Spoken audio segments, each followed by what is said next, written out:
아침 목소에 오신 여러분들을 환영하고 축복합니다. 오늘도 하나님께 새로운 날을 가졌는데요. 새로운 날을 걸맞는 새로운 날로 우리의 인생을 지킬 줄 믿습니다. 오늘은 제사장의 직분 위임이라는 제목을 가지고 출애굽기 29장 10절부터 18절까지 말씀을 좀 더 살펴봤으면 좋겠습니다. 우리 14절 말씀을 같이 한번 읽어볼까요? 그 수소의 고기와 가죽과 똥을 진 밖에서 불사르라. 이는 속죄제니라. 예, 우리가 제사장의 위임식에 대해서 계속해서 배우고 있어요. 제일 처음에 물로 씻음을 받죠. 그래서 이것은 죄 씻음의 상징이라고 그랬죠. 그런 다음에 제사장이 옷을 입습니다. 이것은 의인의 옷을 덧입는 행위예요. 그래서 우리가 예수 그리스도의 피로써 죄의 사함을 받고 예수님이 주시는 의인의 옷을 덧입어서 하나님 앞에 나가게 되는 거죠. 그럼 하나님 앞에 나가면 하나님께 뭘 하세요? 우리를 기름 부으시죠. 우리를 구별된 존재로 삼으시고 우리를 통해서 하나님이 갖고 있는 거룩한 목적과 계획을 이루길 원하세요. 그래서 우리가 이 땅을 살면서 늘 기억해야 될 게 뭐냐면 우리도 왕 같은 제사장들이잖아요. 하나님께서 우리를 죄로부터 구원하셨고 의인의 옷을 덧입어 주셨고 뿐만 아니라 우리를 향한 놀라운 계획과 목적과 계획을 가지고 우리 인생을 인도하신다는 사실을 인식을 해야 돼요. 그런 다음에 뭘 하냐면 제사를 드립니다. 근데 이 제사는 총 3가지 제사를 드리게 돼요. 3종류의 제사를. 첫 번째 종류의 제사가 뭐냐면 속죄제예요. 뭐라고 되냐면 그 수소의 고기와 가죽과 똥을 진 밖에서 불사르라. 이는 속죄제니. 제사를 지내는데 이 제사의 속성은 뭐냐면 속죄예요. 속죄. 우리의 죄를 사하기 위해서 제사를 드리는 거죠. 그래서 우리가 지난번에 제사의 의미를 살펴봤는데 인간은 죽을 수밖에 없는 죄인이잖아요. 그런데 우리의 죄를 뭐예요? 동물이 대신 죄값을 치르는 거죠. 우리의 죄를 대신해서 동물을 죽임으로 우리 죄사함을 받는 거예요. 그런데 이것은 불완전한 제사라고 그랬죠. 왜요?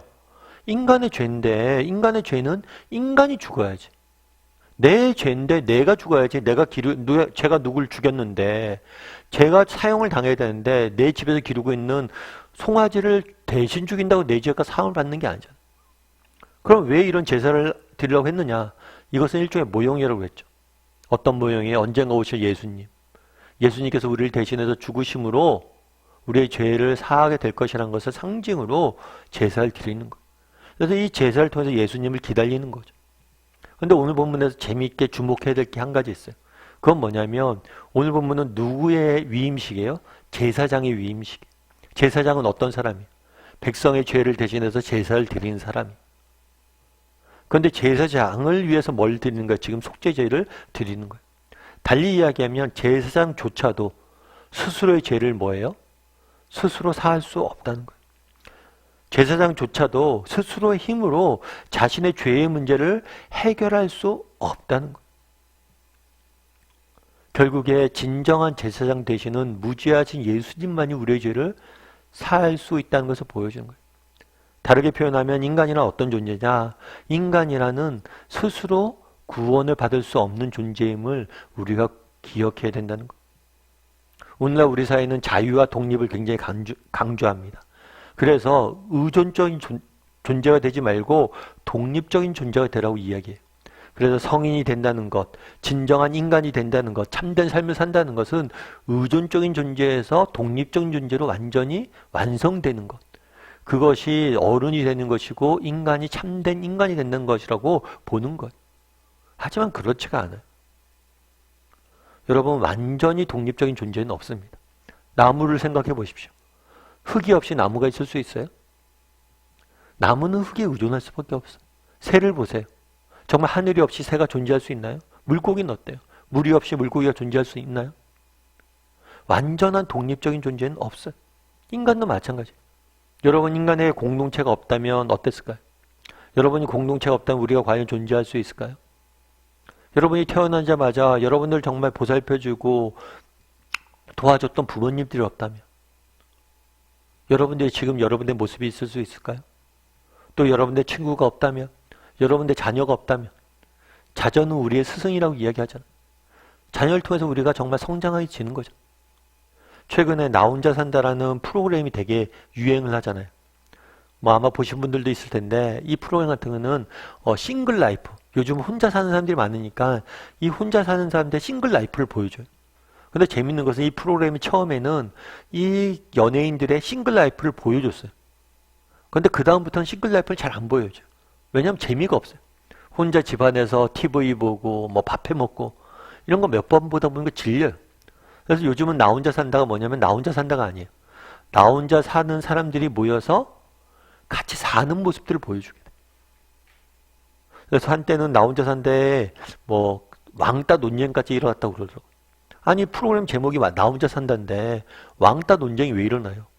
혼자 있는 게 편한 사람들인데. 그만큼 뭘 보여주는 거냐면 정말 사람들이 혼자 산다라고 이야기하지만 결국에 공동체 안에서 함께 살아가고 있는 거예요. 공동체가 중요한 거예요. 그만큼. 그러니까 혼자 사는 것, 완전한 독립적인 존재는 없다는 거예요. 마찬가지예요. 여러분 정말 인간은 어떤 존재예요? 하나님 품 안에서 살도록 지음받은 존재. 하나님 없이는 이 공동체의 원형은 하나님. 마치 나무가 흙이 있어야 존재하는 것처럼 물고기가 물이 있어야 존재하는 것처럼 우리는 하나님 품 안에 있을 때 가장 자유롭고 안전한 것. 그걸 기억해야 돼. 그날에 제사장에게 속죄제를 드립니다. 제사장을 위해서도 왜 속죄제를 드려요? 인간이란 어떤 존재냐는 거예요. 스스로 우리의 문제를 해결할 수 없는, 스스로를 구원할 수 없는 존재임을 보여주는 거예요. 우리도 마찬가지란 거예요. 정말 우리의 문제는 우리 스스로 해결할 수 없습니다.